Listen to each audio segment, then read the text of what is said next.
어, 전 그냥 한 주간에 있었던 이야기 할 것입니다.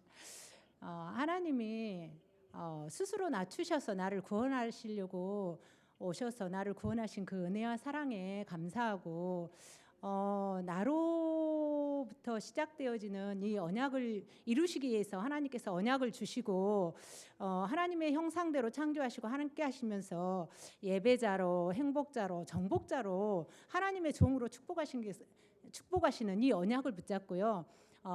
이제 캠프를 위해서 기도하면서 우리 교회 모든 성도들이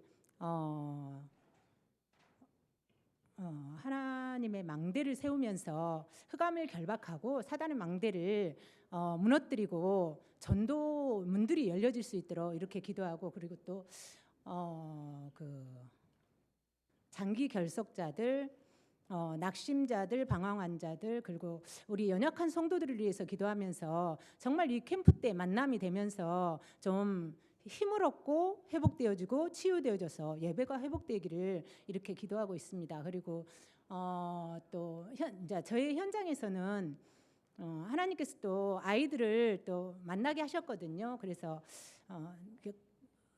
7살짜리하고 9살짜리인데 7살짜리는 유치원을 다니는데 교회는 그 전에 몇 번 다녔다고 하면서 영접은 했다고 하더라고요. 그래서 이제 정확한 복음을 전하고, 그러면 영접할래? 그러니까 영접했는데 아니야, 선생님은 매일 영접해. 그러면서 그래서 얘기했더니 영접한다고 하더라고요. 그래서 영접하고 나서 선생님의 마음이 뜨거워졌어요. 이렇게 얘기를 하는 거예요. 그래서 근데 질문이 굉장히 많았어요. 천국이 어디에 있냐? 나 죽으면 어디 가냐? 막 이런 질문을 많이 하더라고요. 그러면서 이제 시간이 좀 유치원 갈 시간이 넘어버렸어요. 제가 시간을 착각해가지고. 그런데 이 아이가 하나님 늦지 않게 해주세요. 이렇게 딱 기도를 하는 거예요. 그래서 이제 이 아이에게 계속 만나거든요. 매일. 내가 이 아이에게 복음을 제대로 전달하고 신고 빛을 비춰야 되겠다 하고, 또 형은 9살인 2학년인데 이제 이 아이도 둘이 있으면 굉장히 장난치고 서로 막 시기하고, 남자애들인데 시기하고 서로 막 다투고 이러는데 각자 한 명씩 복음을 전하니까 정말 잘 듣더라고요. 그래서 이제 그 9살짜리도 복음을 듣고 영접하고 나서 저녁에 지가 잠을 못 잔대요. 왜 잠을 못 자? 그러니까 4시에 일어나서 잠을 못 잔다고 하더라고요. 그래, 그러면 하나님이 네 안에 계시니까 그러면 이제 선생님도 기도할 테니까 니도 기도하고 기도하자. 이제 이랬어요. 그런데 이 아이가 그 다음 날 가니까 선생님 잘 잤어요. 이러는 거예요. 하나님의 심부름을 할 수 있도록 하나님이 그런 또 만남을 주셔서 참 감사하고, 그리고 이제 우리 지역에 정경희 권사님이 다락방을 하면서 굉장히 은혜를 받았거든요. 근데 개인 사정으로 다락방을 못 하게 됐어요. 그래서 장소를 놓고 이제 기도하다가 김다음 전도사님이 그러면 우리 집에서 계속 이제 할 수 있는 다락방을 우리 집에서 하자 그래서 네, 그렇게 이제 대답하고 정경희 권사님 집에서 구역 예배를 드리는데 집이 정말 깨끗하고 아무것도 없는 거예요. 남편은 그 1층에 있고. 그래서 이제 권사님한테 다시 얘기했어요. 권사님 집에서 진짜 다락방을 하자. 여기서 예배드리면 빛이 비치고 흑암이 꺾인다. 그 다른 곳에 속지 말고 정말 권사님이 진짜 마음을 확정하면 된다. 그래서 아마 권사님 집에서 다락방이 될 것 같습니다. 그러니까 지속할 수 있도록 그것을 기도 부탁드립니다.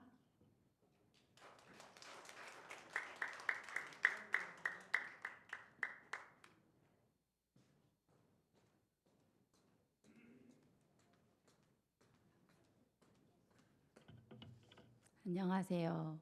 중학교 현장에서 치열하게 영적 싸움하고 있는 설란주 권사입니다.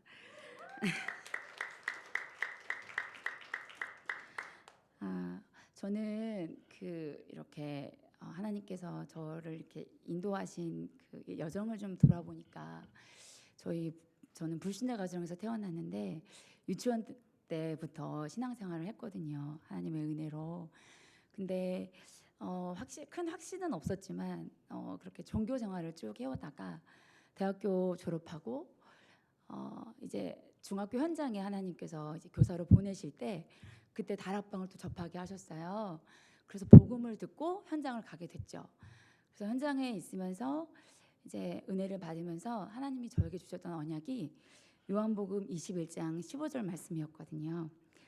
요한의 아들 시몬아, 네가 이 사람들보다 나를 더 사랑하느냐?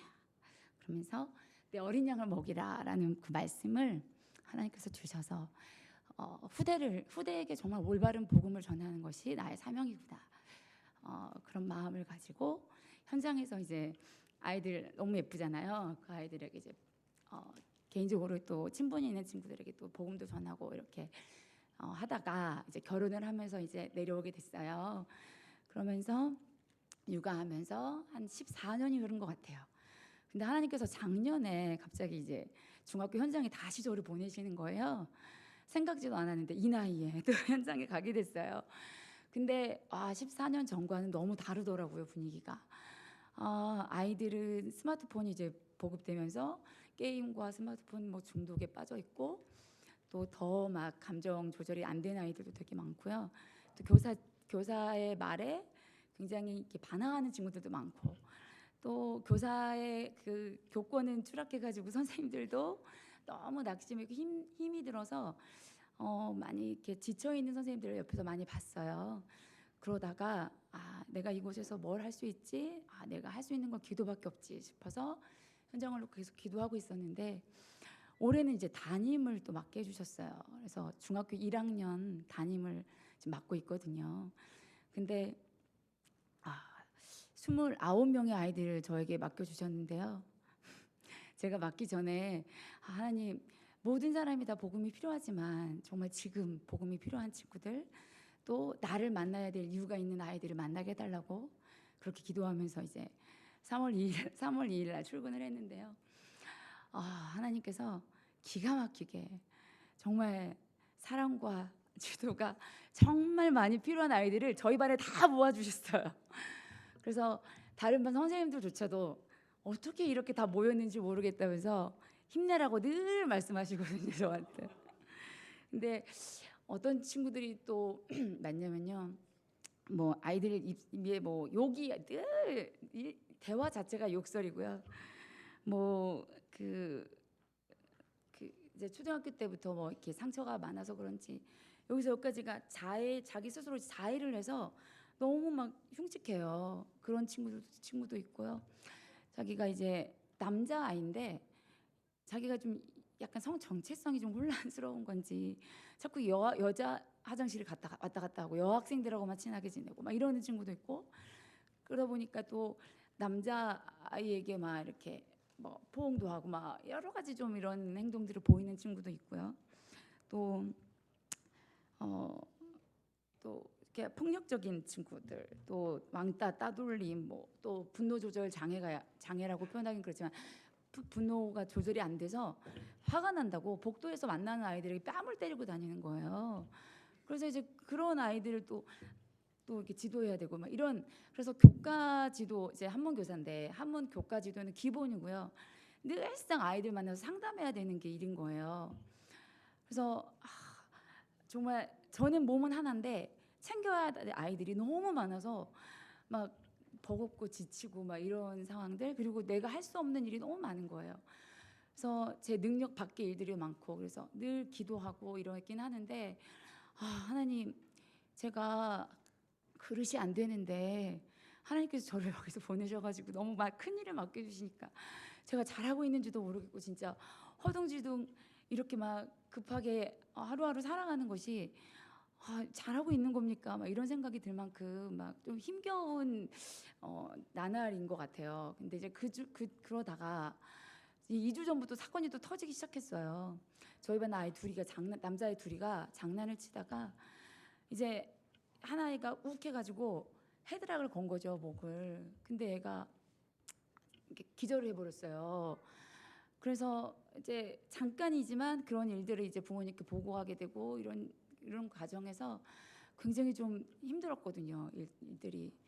또 부모님도 당연히 놀라셨겠지만 이게 정말 쉽지 않더라고요, 일이. 그래서 그런 것들을 또 감당해야 되고 또 엊그제는 한 친구가 이제 이혼 가정이거든요. 이혼 가정인데 아빠랑 같이 사는데 아빠의 돌봄을 많이 받지를 못하고 있어요. 그래서 형이랑 이 남자아이랑 둘이 살고 있는데 거의 뭐 편의점 음식 먹고 뭐 배달 음식 시켜 먹고 그냥 학교 와서 뭐 이렇게 그런 거에 이제 길들여지다 보니까 급식도 맛이 없고 그래서 안 먹고 막 이러면서 애가 막 이틀을 굶고 그래서 제가 끌고 가서 막 밥 먹이고 막 이러는 과정인데 애가 점심 때 막 오열을 했다 하더라고요. 그래서 나중에 물어보니까 엄마가 너무 보고 싶어서 울었다고 하는데 이 친구가 이제 이런 속상한 감정에 이제 그 전날 받아온 그 이제 복통과 두통 그 약을 이제 한 포씩 먹어야 되는 약을 7포를 한꺼번에 그냥 먹어버린 거예요. 그러다 보니까 애가 이제 배가 아프다고 그래서 이제 깜짝 놀래가지고 보건실에 가가지고 이렇게 보니까 이제 위급한 상황이잖아요. 그래서 병원으로도 보내고 막 이런 속에서 이제 얘가 이제 다행히 부작용이 막 크지 않은 약들이어서 이제 위세척까지는 안 하고 이제 돌아왔는데 이 아이를 만나가지고 다시 이제 얘기를 하는데 얘가 그러더라고요. 이 하루에 한 포씩 먹는 거 알고 있었어? 알고 있대요. 근데 왜 7포나 먹었니? 했더니 많이 아플 거라는 건 알고 있었지만 정말 죽고 싶었다면서 막 우는데 같이 부둥켜 안고 울게 되더라고요. 너무 막 가슴이 아프고 이런 학교 현장을 보면서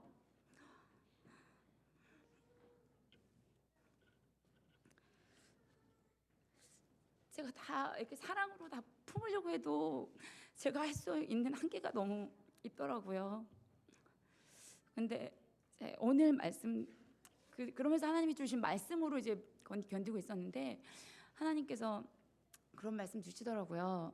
하나님께서 내가 다 알고 있고 나도 진짜 열심히 일하고 있다. 그리고 제가 사실은 되게 평화주의자거든요. 문제 일어나는 거 별로 안 좋아하는 사람이거든요. 그냥 양보하고 화해하고 뭐 그렇게 배려하고 이렇게 지내면 되지. 문제 일으키는 거 너무 싫어하는 사람인데 저와 상관없이 일들은 막 터지니까 제가 너무 힘들더라고요. 근데 이 문제 속에서 하나님이 일하고 계시는구나라는 걸 느끼면서 이 모든 것들이 절대 주권 속에서 하나님께서 절대 목표를 가지고 계시고 절대 계획을 가지고 계시고 절대 여정의 길을 나를 인도하고 계시고 이런 말씀들이 정말 와닿더라고요. 절대 응답을 계획하고 계시고 절대 목표를 이루신다는 말씀이 너무 와닿았었고 그다음에 이런 과정 속에서 하나님께서 나에게 관심이 있구나. 하나님께서 나를 복음으로 정말 치유하시면서 나를 성장시켜가고 계시는구나. 정말 하나님께서는 나와 함께 하셔서 정말 열심히 일하고 계시고 또 나보다 더 큰 계획을 가지고 계시고 나보다 더 큰 사랑으로 아이들을 보고 계시고 더 큰 축복을 하나님께서 예비하고 계시는구나라는 생각에 하나님께서 말씀을 주셔서 말씀 붙잡고 나아가고 있고요. 오늘은 또 말씀 들으면서 저는 이제 캠프가 저랑은 상관없다고 생각하고 있었거든요. 왜냐하면 학교 현장이 보수적이어서 옛날보다 더 심해져가지고요. 종교 어떤 신앙적인 얘기를 나누는 게 이게 쉽지 않거든요. 근데 이거는 내가 따로 정말 그 애들을 그 이제 담임으로서 말고 이제 졸업시키거나 뭐 이렇게 하면서 따로 친분이 있는 아이들에게 복음을 전해야지 생각을 했는데 그게 아니라 하나님은 급하시구나. 지금 이 캠프라고 하는 게 지금 현장에서 저는 아이들이랑 잘 지내고 뭐 이런 게 정도가 아니라 아이들은 지금 당장 복음이 필요하고 지금 당장 이런 하나님을 만나야 되는데 제가 자꾸 미루고 있었다는 생각에 정말 캠프를 놓고 마음을 담고 기도해야겠구나라는 생각이 들었어요. 그래서 하나님 앞에서 하나님이 맡겨주신 현장이기 때문에 우직하게 정말 언약의 흐름 따라가면서 현장에서 정말 제가 기도의 망대를 세우면서 흑암을 결박하면서 정말 후대에게 올바른 복음을 전할 수 있도록 그 교사의 사명을 잘 감당할 수 있도록 해달라고 기도하면서 또 인도받도록 하겠습니다. 많은 기도 부탁드립니다. 감사합니다.